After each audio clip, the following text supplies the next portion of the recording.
정관용의 지금 이 사람.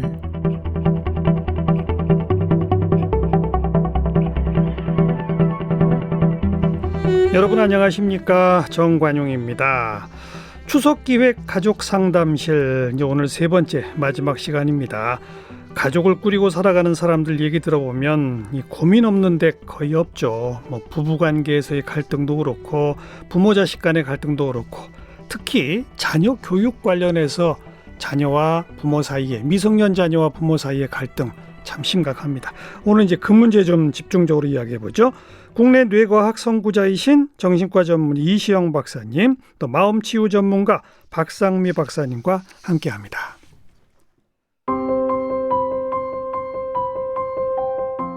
국내 뇌과학자의 선구자 이시영 박사는 경북대 의대를 졸업했고 미국 예일대에서 신경정신과학 박사 후과정을 밟았습니다. 미국 이스턴 주립병원 청소년 과장과 경북의대, 서울의대, 성균관의대 교수를 역임했고 강북 삼성병원 원장과 사회정신건강연구소 소장 등을 지냈습니다. 실체가 없다고 여겨지던 화병을 세계 정신의학 용어로 만들었습니다. 2007년 75세의 나이에 자연치유센터 힐리언스 섬마을을, 2009년에는 세로토닌 문화원을 건립해 운영하고 있습니다. 현재 병원 없는 마을 건립을 준비 중입니다. 저서로는 베스트셀러 공부하는 독종이 살아남는다, 세로토닌 하라, 배짱으로 삽시다, 운회가 희망이다, 여든 소년 산이 되다, 어른답게 삽시다 등을 출간했습니다.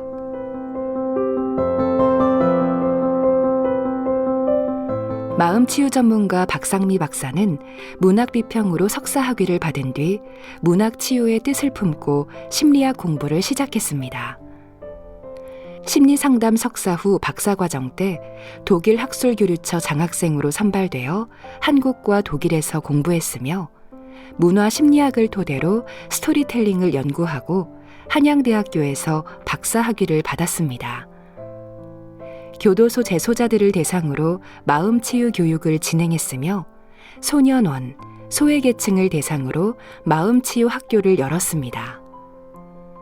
일반인들을 대상으로 심리상담과 관계회복 교육을 진행 중이며 상처 치유, 관계회복, 공감, 소통을 주제로 강의하고 글을 쓰고 다큐 영화를 찍는 감독이기도 합니다.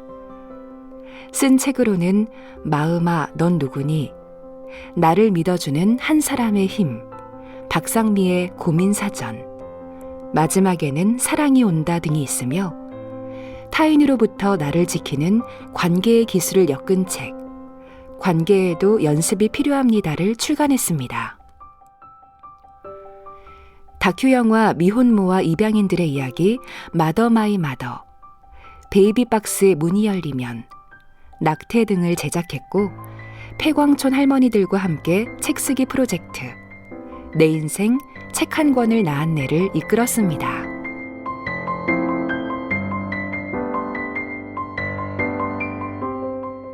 박상미 박사님, 이 코로나 이후에 이제 부쩍 함께 집에 있는 시간 길어지면서 갈등이 증폭된다. 그중에 또 대표적인 게, 얘가 이제 학교 갔다가 오니까 몰랐었는데 하루 종일 집에 있는 거 보니까 아침에 안 일어나고, 예를 들면 온라인 수업 한다고 해놓고 컴퓨터 켜놓고 딴짓하고 컴퓨터 게임만 하고, 네. 이런 게 막 눈에 보인다. 그거 많죠?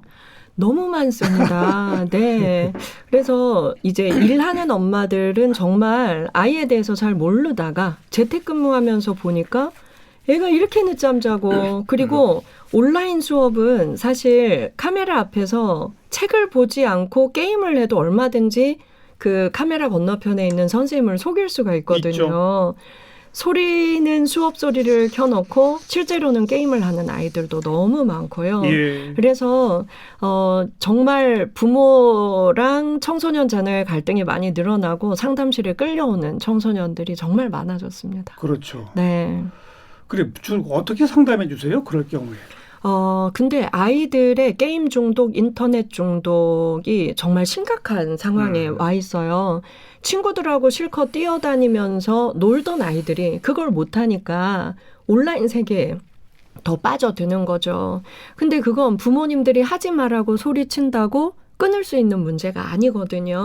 그래서 내 아이가 이런 온라인 세계에 노출되어 있다라는 걸 인지하고 그걸 좀 다른 방향으로 어떻게 시선을 돌려줄 수 있을지 부모의 교육이 새롭게 필요한 시점에 와 있다고 봅니다. 네. 다른 방향으로 시선을 돌리도록 해야지 억지로 못하게 한다고 되는 게 아니다. 못하게 하면 더 하고 싶잖아요. 예. 근데 바로 그 다른 방향으로 시선을 돌리게 할 방법을 잘 모르는 것 같아요. 참 어려운 숙제입니다. 그러니까요. 그러니까 이거는 이제 애만 이게 우리가 고친다고 되는 게 아니고 이제 인터넷 게임 중독이 제가 그저께 중독 연구소에 갔더니 거의 700만 명으로 추산을 하고 있더라고. 우리나라 중독 환자가. 그래도 이제 한 사람 한 사람 치료를 하려고 그러면은 그 개인보다는 역시 부모와 같이 치료를 받아야 됩니다. 그렇죠. 예. 많은 그 중독 전문가들은 그걸 꼭 부모와 함께 치료를 받아야지 애 혼자 치료를 한다고 치료가 되는 게 아니라 그런 이야기를 많이 하고 있는데 참 이 청소년들을 상대로 한 이 중독 문제는 참 그 전문가들도 이렇게 해라. 뭐 해답이 시원하게 나오는 게 없는 것 같습니다. 그래서 참 아주 집집마다 좀 고민인데 그래도 이제 아이들에게 그 대안을 찾아주는 그것이 그래도 제일 좋은 방법이다. 교과서적 방법이에요. 그렇죠. 교과서적 방법이죠. 게임 말고 흥미 있게 할 무언가. 예. 근데 그게 참 막연하거든요. 예. 네, 이 중독을 끊는다는 건 정말 어렵기 때문에 청소년들을 어른들이 이해해야 될 게 흡연하시는 분들이 하루아침에 담배를 끊는 것 굉장히 어렵죠. 하루아침에 술을 끊는 건 어려워요. 아이들도 똑같습니다. 하루아침에 스마트폰 그만해, 그리고 게임 그만해, 어렵거든요. 그래서 이 중독을 끊는 방법은 이것을 대체할 만한 흥미로운 걸 발견해서 관심을 그쪽으로 옮겨주는 방법밖에 없어요. 그렇다면서요. 그런데 제가 이런 게임 중독이나 온라인 중독에 빠진 아이들 가족 상담을 해보면 공통점 1번이 가족 간에 특히 부모 자녀 간에 대화가 없을수록 이런 중독의 아이들은 많이 빠졌고요. 이제 효과를 본 방법을 말씀을 드리면 먼저 아이를 공감해 줘야 돼요. 맞아. 요즘 학교도 안 가고 집에만 있으니까 얼마나 심심하고 스트레스 쌓여. 그러니까 게임 좀 하면 스트레스가 풀리지. 재밌지. 그래, 이해해.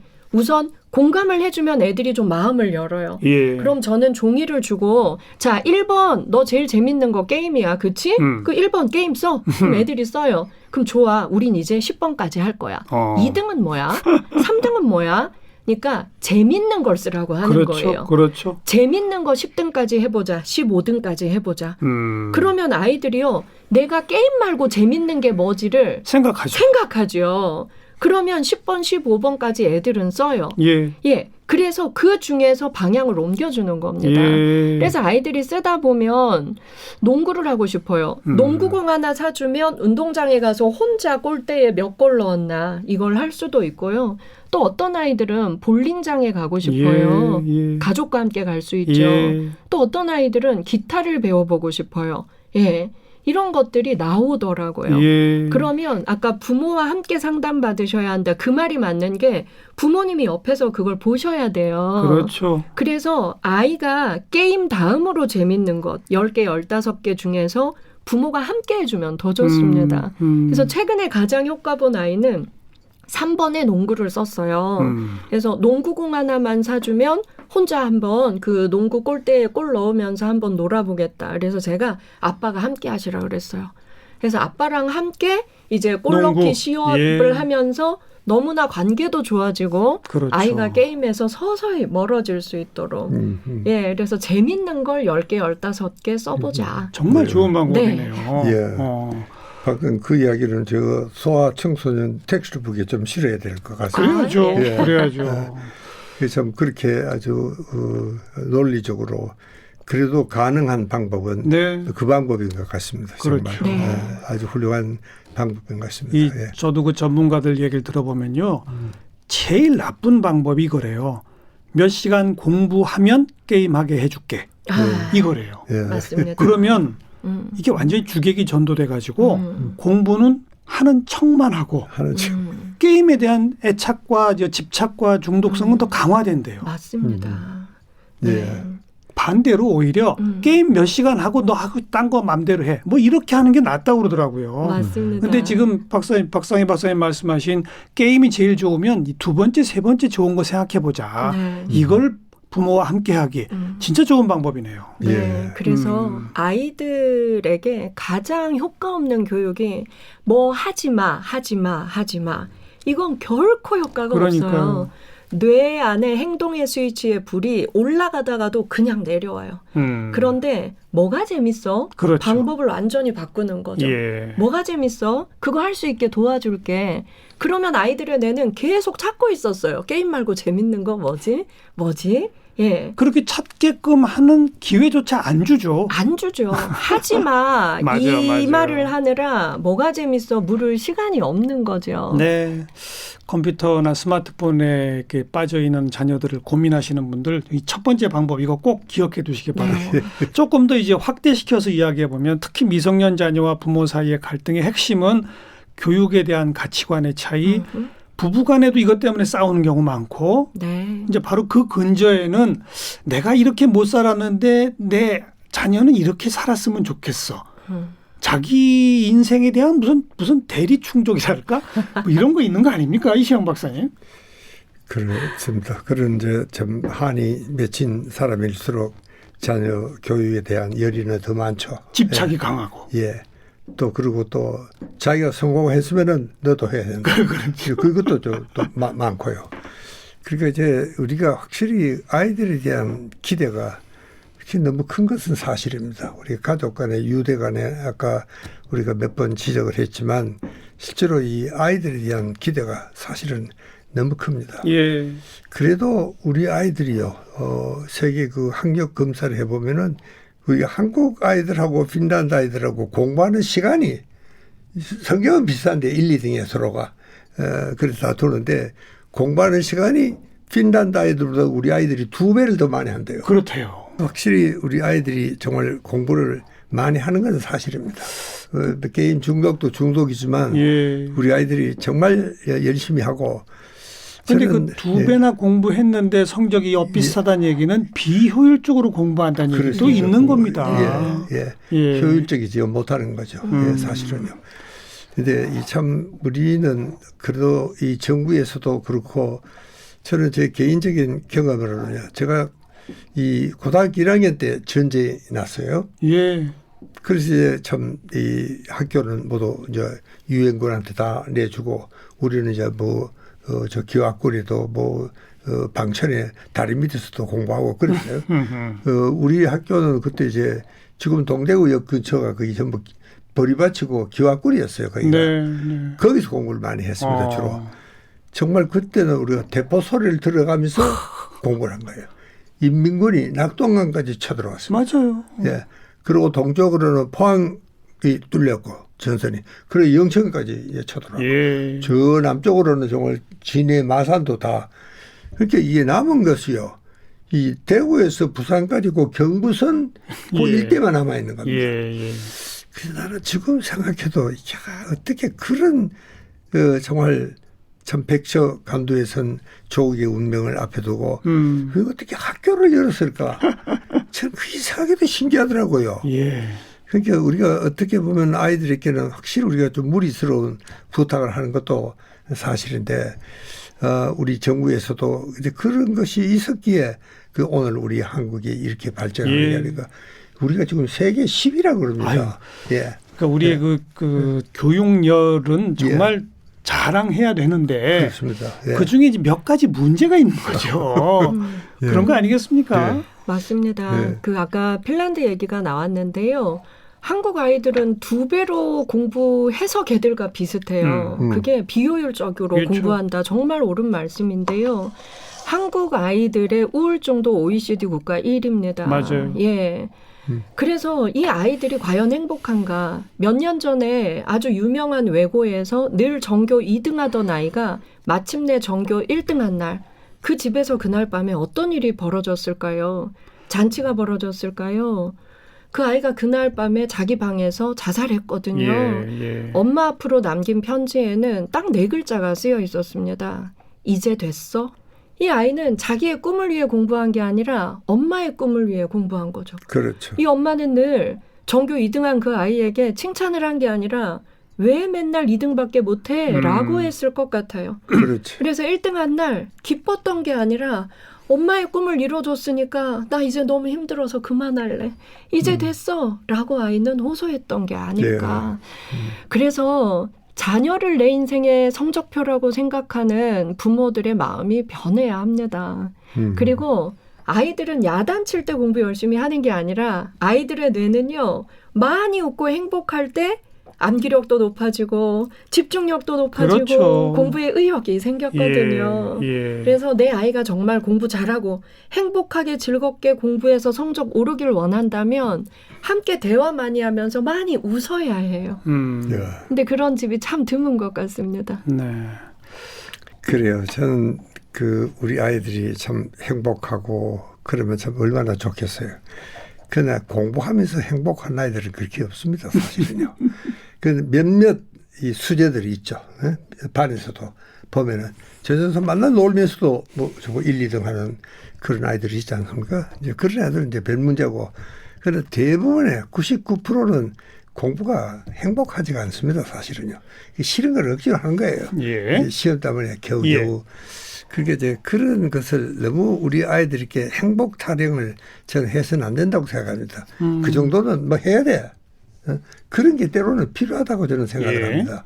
근데 그 말을 자신 있게 정말 소신 있게 아이들에게 이야기할 수 있을래 그러면 자기가 소신 있는 행동을 해야 돼. 이 애비가 지는 만나도 술이나 먹고 거하고 돌아다니면서 애들 보고 공부해 그래가지고요. 그게 긍지가 예. 명령이 전달이 안 되죠. 예. 그게 이제 정말 우리 아이들은 그 아버지의 등을 보고 자란다. 예. 그런 말이 있지 않습니까? 그게 아버지가 부모가 정말 자기들이 정말 아이들이 볼 때도 존경받을 수 있는 생활을 해야 됩니다. 예. 자녀 교육 훌륭히 잘하신 부모들 이런저런 자리에서 만나 뵙고 이야기 들어보면 100% 함께 등장하는 게 뭐냐. 어려서부터 자기들이 집에서 책을 많이 읽은 네. 그런 부모 밑에 그렇습니다. 큰 자식들은 책을 좋아하게 돼 있어요. 그렇습니다. 예. 그렇습니다. 자기들은 책 안 읽으면서. 맞습니다. 네, 이런 말이 있어요. 예. 지구상에 있는 모든 동물들은 행동으로 자식을 가르치는데 그래요. 딱 한 생명체만 입으로 자식을 가르친대요. 바로 사람이다. 그래서 내 자녀가 좋게 변화되길 바라는 소망이 있다면 그 행동을 내가 먼저 하면 그렇죠. 다 따라가거든요. 그렇죠. 예. 그래서 내 자녀를 말이 아닌 오늘부터 행동으로 키우자. 그것만 부부들이 슬로건으로 내걸어도 예, 아이들 예. 다 잘 클 것 같습니다. 예. 그리고 이제 또 4차 산업혁명 그 창조력의 시대이기 때문에 공부라고 하는 것의 개념도 이제 바뀌어야 돼요. 그렇지 않습니까? 맞습니다. 저도 대학에 있지만 대학에서 수재인 아이들 대기업 가도 이제는 40대만 돼도 회사에서 나올 걸 고민해야 되고 예. 우리가 목숨 걸고 교육시켜 명문대에 보내도 이 아이들의 미래가 성공으로 연결되지 않습니다. 그래서 이제는 내 자녀의 장점을 빨리 발견해서 그 존재를 인정하고 그 장점을 키우는데 협력하는 가족들이 예. 앞으로 웃게 된다라고 그렇죠. 저는 말씀드리고 그 싶습니다. 자녀의 장점을 빨리 발견하는 유일한 방법은 자녀가 좋아하는 거 하게끔 해주는 거거든요. 네. 예. 그래요. 제가 하버드에 잠시 가 있을 텐데 예. 그 하버드는 HBS라고 생각하고 그게 하버드 비즈니스 스쿨이에요. 예. 거기만 들어가면은 이제는 얘는 뭐 아주 출세는 아주 따놓은 당상이에요.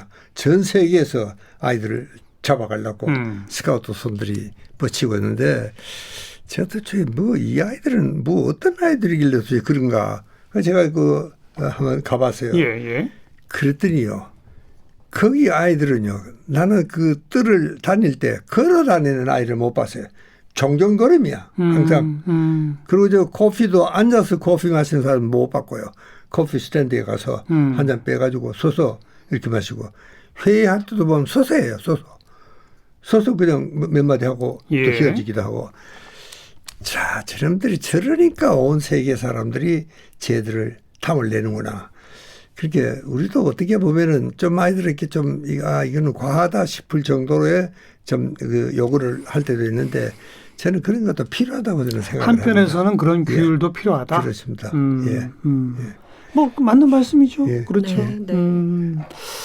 자, 이제 자녀 교육에 관한 뭐 관점부터 공부의 개념부터 또 자녀가 정말 좋아하는 걸 즐겁게 할 때 최대의 성과가 나온다라는 이런 관점, 그런 것들을 좀 갖자 이런 말씀 나누고 있는데 여기서 이제 플러스 한 걸음만 더 나가면 이거 좀 너무 과도한 기대일지 모르겠습니다만 마침 아까 이제 두 분 다 핀란드 교육과 우리 교육을 얘기하셔서 전문가들의 이야기에 그 차이점의 가장 큰 핵심 중에 하나가 뭐냐면 핀란드는 어려서부터 협동 교육을 시킨다는 거예요.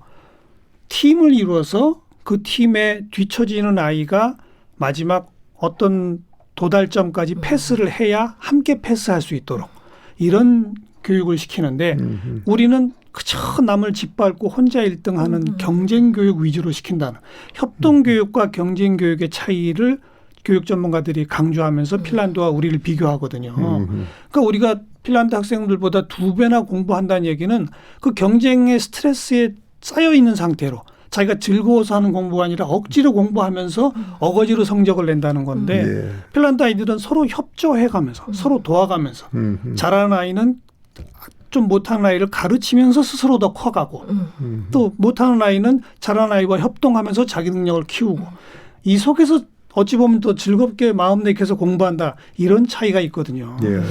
우리 교육을 그렇게 좀 바꿀 수는 없을까요? 그러게요. 제가 그래서 요즘은 이제 이 명상 이야기를 우리가 자주 합니다. 아이들은 뭐 항상 그 나쁜 유혹에도 시달려야 되고 그걸 이제 참고 책상에 앉으려 그러면 이게 보통 어려운 게 아니거든요. 그러니까 그때는 잠시 명상을 하라 그럽니다. 근데 우리가 이 명상을 하면은요, 왜 좋으냐? 이런 미국에는 이 기업의 풍토가 이게 어떤 차별도 인정하지 않습니다. 미국은 그렇잖아요. 성차별도 안 되고 종교차별도 안 되고 인종차별도 안 되고 그러나 실력차별은 대단히 엄격합니다. 네. 그러니까 같은 동기생이라도 같은 입사를 동기를 하더라도 월급 차이가 뭐 100배씩 200배씩 그렇게 나는 차이도 있다고 그럽니다. 자, 그러니까 이 정말 미국은 뭐 경쟁 위주죠. 죽으라고 해야 되는 너무 경쟁이 심해지니까 그래가지고 나쁜 버릇이 있는데 이 명상을 하면은요. 우리 이 후대상 피질이라는 곳이 있는데 거기가 우리 욕심의 중추입니다. 그게 활성화되면 욕심이 너무 많아지는 거예요. 근데 명상을 하면은 그게 떨어져요? 그 욕심 센터가 떨어집니다. 그러고 나면은 이제 이 요즘 미국의 대기업에 보면 그 명상을 하는 이유가 뭐냐면은 이게 욕심의 중추가 떨어지면 굉장히 이타적이고 협동적입니다. 그게 좀 저 같은 동료도 정말 라이벌이라기보다는 같은 동료로서 그래서 서로 좀 잘 되게 그렇게 회사 분위기 전체가 굉장히 잘 되고 좋아 보이는 그런 쪽으로 발전이 되더라는 겁니다. 그러니까 우리가 이 정말 이 후대상 피질이 그래서 요즘 이제 이 명상도 우리 아이들에게는 아마 명상을 하는 동안에는 최소한 이런 그 게임 중독에서도 벗어나지 않을까. 실제로 그 게임 중독의 치료에 보면은 이 명상을 구원하는 그런 데도 많습니다. 실제로. 자, 우리 이제 3일 동안 가족 상담실 첫째 날은 이제 부부 그리고 둘째 날은 성인 자녀와 부모 관계 또 장인 장모와 사위 관계 뭐 이런 등등 이야기 나눠봤고 오늘 이제 미성년 자녀 교육 문제 뭐 게임 중독 뭐 이런 얘기들 좀 나눠봤습니다. 그 중에서도 어떤 가족이란 구성 단위로 봤을 때 제 1번을 꼽자면 역시 부부 아닐까요? 네, 맞습니다. 아이들은 사회를 그리고 인간관계를 모든 걸 부모님의 대화와 또 부모님의 인간관계 맺는 걸 보면서 배우니까요. 예. 사실 부부관계가 그냥 인간 대 인간의 관계가 아니라 내가 내 자녀들의 하나의 우주를 형성해 준다. 그런 존재다라고 생각하면 그냥 생각 없이 주고받는 말 한마디 그리고 그냥 하는 행동 하나하나에 굉장히 책임감을 가져야 될 일이 아닌가 생각을 하고요. 그리고 아이들에게 있어서 우리가 얼마나 큰 존재인지 좀 진지하게 생각해보는 그런 시간을 이 추석 연휴에 부부들이 좀 가지면 좋겠습니다. 어떻게 생각하세요? 확실히 이제 좀 많은 것이 달라져야 된다. 예. 또 달라질 수밖에 없는 그래도 사회 동향이 그렇게 이제 가니까 정말 우리가 참 각오를 새로이 다져야 되겠다. 그래서 참 이 변화하는 시대를 잘 읽고 거기에 잘 적응을 할 수 있는 그런 가족 관계가 돼야 되지 않을까 그렇게 생각을 합니다. 그리고 이 코로나 때문에 뭐 억지로 붙어 있는 시간이 길어지게 됐다. 보통 이렇게 얘기하지만 사실은 이거는요. 거스를 수 없는 시대의 추세예요. 점점 온라인상의 만남, 재택근무 이런 건 이미 늘어나고 있었는데 코로나 때문에 급속히 속도가 빨라진 거지. 그렇습니다. 코로나가 없어진다고 다시 옛날 그대로 돌아간다? 절대 그렇지 않습니다. 그렇습니다. 결국은 또 그리고 우리가 그동안에 지나치게 과로 사회였고 또 뭐 술자리다 회식 문화다 이런 게 너무 많았었어요. 네. 점점 가족 중심의 문화로 변화하는 것도 시대적 추세였어요. 이미. 그렇습니다. 이것 역시 앞으로도 가속될 거거든요. 네. 그렇습니다. 거기 적응해야죠. 뭐. 그래요. 예. 그러니까 정말 이 코로나 시대는 이제 모든 것이 조금 이제 우리가 제한을 받게 되는 그런 세월을 살 수밖에 없는데 저는 그래서 이 역으로 쳐라. 역발상을. 역발상. 오히려 이때 저는 참 이번에 이 코로나가 생기고 그렇게 2년이 거의 다 돼 가는데 저는 그동안에 책을 5권을 샀습니다. 예. 그렇게 생각하면 오히려 코로나 시대가 저한테는 예. 개인적인 차원에서는 예. 굉장히 하나의 축복이고 예. 그러니까 이제 역을 정말 역으로 쳐라. 그런 발상도 중요하지 않을까 생각을 합니다. 자, 예. 박 박사님도 마지막 말씀. 네. 우리가 이런 방송을 기획하고 이런 대화를 하는 것 자체가 저는 굉장한 대한민국의 가능성이 시작되었다고 생각을 합니다.